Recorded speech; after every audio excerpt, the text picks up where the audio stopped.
아멘. 146편부터 150편까지는 할렐루야로 시작해서 할렐루야로 끝나는 찬양시입니다. 그래서 이른바 할렐루야 시편이라고 부릅니다. 할렐루야, 아시는 것처럼 그 뜻이 여호와, 야훼를 찬양하라라는 뜻입니다.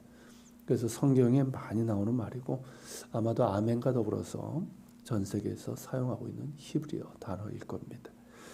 할렐루야, 야훼 하나님을 찬양하라는 것인데, 이는 야훼 하나님께서 우리의 찬양을 받으시기에 합당하고 충분한 이유가 있다는 의미입니다. 6절부터가 그 내용인데, 야훼 하나님은 천지와 바다와 그 중에 만물을 지으신 분이십니다. 그분이 창조주이시기 때문에 찬양하기에 합당한, 찬양 받으시기에 합당한 이유가 있다는 거죠. 이사야서 43장 21절에서 하나님께서 이렇게 말씀하십니다. 이 백성은 내가 나를 지었나니 나를 찬송하게 하려 함이니라. 창조주 하나님을 찬양하는 것은 그분께 지음받은 피조물로서 마땅한 것이며 그것이 우리를 지으신 이유이고 목적이라는 말씀이죠. 그리고 창조주 하나님을 찬양하는 것은 곧 하나님과 관계를 맺는다는 것을 의미합니다.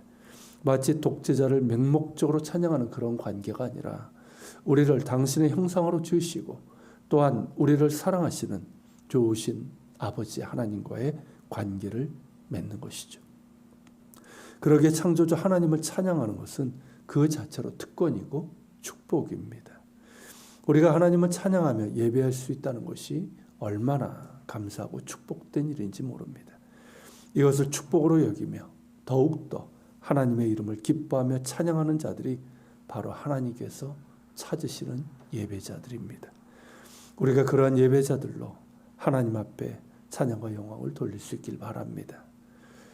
또한 하나님은 6절 하반절에 있는 것처럼 영원히 진실함을 지키시는 하나님이십니다. 진실이라는 히브리어 단어는 히브리어 알파벳 단어 22개 중에서 처음과 중간과 마지막 철자로 이루어져 있습니다. 에메트라고 하는 단어인데 이는 상당히 중요한 의미가 있습니다. 처음과 중간과 마지막 철자로 이루어진 단어가 진리, 진실을 뜻하는 에메트라는 단어인데, 그러므로 진리, 진실은 무엇인가라고 할 때 진리는 처음과 중간과 마지막이 한결같은 것, 변하지 않는 것을 의미합니다. 이는 이제 유대교의 해석인데 그 단어가 가지고 있는 특성으로 볼 때 맞고, 실제로 우리가 진리라고 인정할 수 있는 것은 변하는 것이 아니라 변하지 않는 것입니다. 그런 면에서 하나님은 진리이십니다. 6절에서 노래하는 것처럼 영원히 진실함을 지키시는 하나님이십니다. 변함없으시고 그 약속하신 바를 이루시며 택한 백성을 영원히 사랑하시는 진실하시고 신실하신 하나님이십니다. 만약 하나님이 사람처럼 이랬다 저랬다고 약속을 지키지 않는다고 하면 우리는 그분을 신뢰할 수 없고 또 불안해할 수밖에 없을 겁니다. 그러나 하나님은 인생이 아니시기에 시건하지 않으시고 그 약속하시고 뜻하신 바를 반드시 이루시며 우리를 진실함으로 사랑하시는 하나님, 신실하신 하나님이십니다. 그러므로 하나님을 아는 자는 염려하지 않습니다. 두려움과 염려, 걱정 모든 것을 이겨낼 수 있습니다. 묶이지 않는 자유함을 얻을 수 있습니다. 변하지 않는 그 진실하신 사랑 안에서 우리는 참된 자유와 샬롬을 얻게 됩니다. 하나님은 이것을 우리에게 주시길 원하십니다.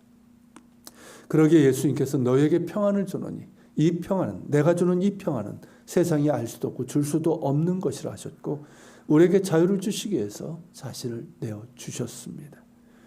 예수님 안에 참된 자유와 샬롬이 있습니다. 하나님의 사랑 안에 있을 때 우리는 가장 자유하고 평화로울 수 있습니다.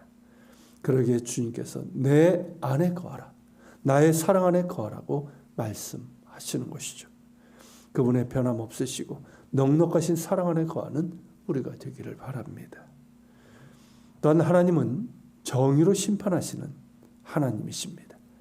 그 정의는 악인들에게는 심판이요 긍휼하심을 입은 사람들에게는 사랑과 자비로 임합니다. 그것이 7절서부터 9절까지의 내용인데, 하나님의 정의는 사랑을 통해 완성되고 사랑은 정의를 통해 이루어집니다. 우리가 정말 하나님을 믿고 그분의 나라와 의를 구하는 사람이라고 한다면 우리 역시 하나님의 공의와 사랑을 배우고 닮아가야 합니다. 여기에 있는 것처럼 억눌린 자들, 갇힌 자들에게 자유를, 줄인 자들에게 먹을 것을 주고, 참 진리를 보지 못하는 자들에게는 보게 하고, 쓰러져 있는 자들을 일으켜주고, 정의는 사랑하되 악은 미워하고, 나그네와 고아와 과부로 대변되는 사회적인 약자들과 소외층들에 대한 관심과 섬김을 실천하는 것입니다. 단순히 우리에게 베푸신 은혜만을 감사하는 것이 아니라 그 은혜를 입은 자답게, 또한 하나님의 사랑과 공의를 닮아가는 자답게 그러한 삶을 살아가는 것이죠. 이것이 우리 그리스도인들과 교회의 정체성이자 마땅히 해야 할 일입니다. 지금 한국교회의 모습을 보면 하나님께서 원하시는 공의도 사랑도 잃어버린 것 같은 위기감이 있습니다. 그러게 새해를 맞이하는 우리는 더 다시금 확인하고 또한 힘써야 될 것이 무엇인지를 생각할 때 그것은 하나님의 공의와 사랑의 구체적인 실천이라고 믿습니다. 하나님의 공의와 사랑이 함께 가는 것처럼 우리 안에서도 그렇고 교회 밖에서도 하나님의 사랑과 공의를 실천해가는 한국교회가 되고 또 우리 교회가 되기를 소망합니다. 그것이 예배와 함께 교회의 본질적인 사명입니다. 결론적으로 이 시는 하나님을 찬양할 이유는 물론 우리가 찬양하는 야훼 하나님을 의지하고 그분께 소망을 둘 것을 우리에게 강하게 권면하고 있습니다. 5절입니다. 야곱의 하나님을 자기의 도움으로 삼으며 여호와 자기 하나님에게 자기의 소망을 두는 자는 복이 있도다. 그 앞 3절에서는 귀인들을 의지하지 말며 도울 힘이 없는 인생도 의지하지 말 것을 우리에게 말합니다. 귀인들, 쉽게 말하면 힘 있는 자들이죠. 사람들은 어떤 위기의 상황, 도움이 필요한 상황에서 이런 귀인들을 의지하려고 합니다. 그래서 도움을 받기도 하지만 그 반대로 큰 낭패를 보기도 하죠. 물론 사람들 간의 관계에서 서로 도움을 주고 받는 것은 좋은 일이고 성경에서도 그런 관계를 권합니다. 그러나 우리가 분명히 알아야 할 것은 사람은 어떤 경우에도 진정한 도움을 주지 못하고 영원한 소망이 되지 못한다는 사실입니다. 왜냐하면 인생은 호흡이 끊어지면 흙으로 돌아가기 때문이죠. 즉 연약하고 신뢰할 수 있는 대상이 못 된다는 것이죠. 그러기에 우리가 정말 도움으로 삼고 소망을 둘 대상은 사람이 아니라 하나님이십니다. 어느 분이 말한 것처럼 사람은 사랑할 대상이고 돈은 이용할 대상이며 믿을 대상은 오직 하나님이십니다. 이것이 뒤바뀌면 안 됩니다. 우리의 도움은 오직 하나님이십니다. 우리의 소망은 오직 주님께 있습니다. 우리 한 사람 한 사람도 그렇고 우리 교회는 더더욱 그러합니다. 지난 1년 동안 우리의 도움이 되시고 소망이 되신 하나님께 감사와 찬양을 드립니다. 곧 다가올 새해는 물론 앞으로도 더욱 하나님을 신뢰하며 오직 주님께만 우리의 소망을 두고 믿음으로 나아가고 감사함으로 나아가는 우리 모두가 될 수 있기를 소망합니다. 같이 기도합시다. 주님, 우리의 삶이, 우리의 하루의 삶이 이 시처럼 할렐루야 주를 찬양하며 할렐루야 주께 감사하며 그렇게 시작하고 마무리할 수 있는 삶이 되고 날마다의 삶이 될 수 있기를 원합니다. 특히 주님, 오직 주님께만 우리의 소망을 두게 하여 주옵소서.